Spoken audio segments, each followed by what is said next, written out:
On the third and final part of this opioid series tonight, we look at how recovery services are helping overdose victims in West Virginia during this pandemic. Alicia Hatcher spoke with a few recovery groups to see how the epidemic has been going on their end.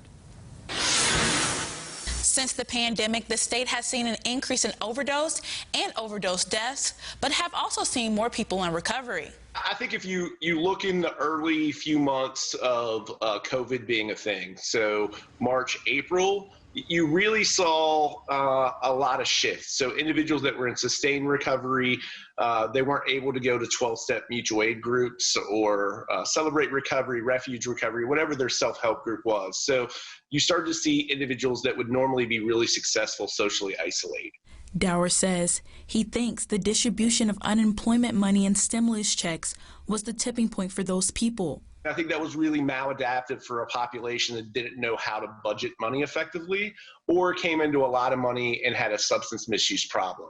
Recovery services are now also in increased demand, which leads to new complications. Not all providers through this pandemic were delivering the same types of services they were delivering beforehand. For example, outpatient services that would traditionally happen in an in-person group setting were changed into Zoom meetings.